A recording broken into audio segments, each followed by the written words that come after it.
So hello everyone. तो IBPS PO pre 2026 के exam में इंग्लिश जो है बहुत ही टफ पूछा गया था।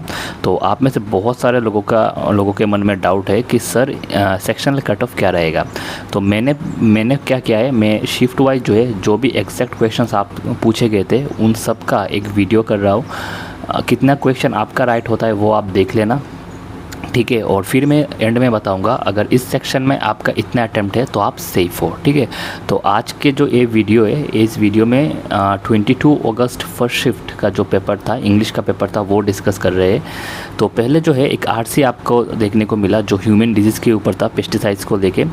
तो इसमें जो है आपका एक सिनोनॉम्स पूछा गया था ओवरसाइट का, ठीक है। तो इसका अगर आंसर कंट्रोल आपने मार्क किया है तो आप सही हो, ओके। तो टू बी कंसीडर्ड का एक आया था जिसमें कोई भी रिप्लेसमेंट की ज़रूरत नहीं है, ओके। टू बी कंसीडर्ड जो है आरसी में आपका फ्रेज रिप्लेसमेंट वाला था। अगर आपने नो रिप्लेसमेंट मार्क किया है तो आपका आंसर सही है।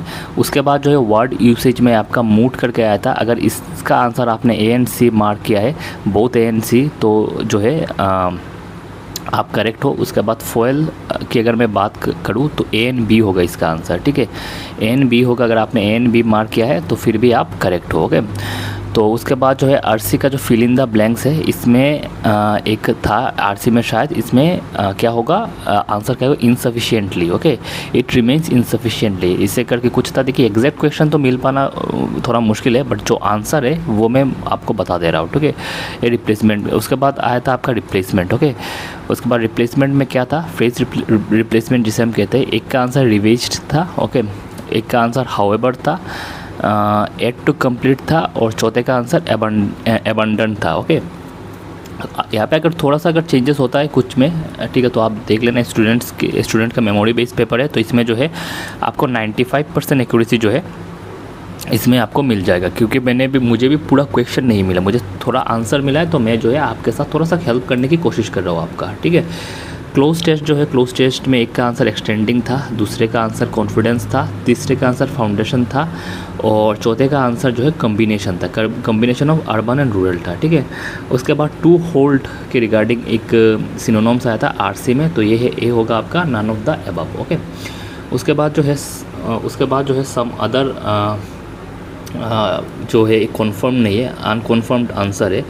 तो इसमें जो है एक आपका आरसी में शायद था नॉट एट कन्फर्म्ड करके एक का आंसर शायद था, ठीक है। आरसी का एक का आंसर एपिटोम था, ठीक है। एंटीनोम से सिनोनोम्स होगा, इसका एक का आंसर एपिटोम था। और फिलर्स में जो है एक का आंसर स्ट्रेचेस था। अगर आपने 13 क्वेश्चन इस शिफ्ट में जो है विथ 90% एक्यूरेसी के साथ किया है तो आपका सेक्शनल कट ऑफ निकल जाएगा, ठीक है। सेक्शनल कट ऑफ निकल जाएगा, आप सेफ़ हो, आप मेंस की तैयारी शुरू कर सकते हो। अगर आप ये सोच रहे हो कि सर मेरा मेंस के लिए मैं सेफ़ हूँ but sectional cut off English का निकल जाए, तो ये आपका 13 क्वेश्चन 90% एक्यूरेसी के साथ अगर आपका होता है इस शिफ्ट में तो आप सेफ़ हो। धन्यवाद।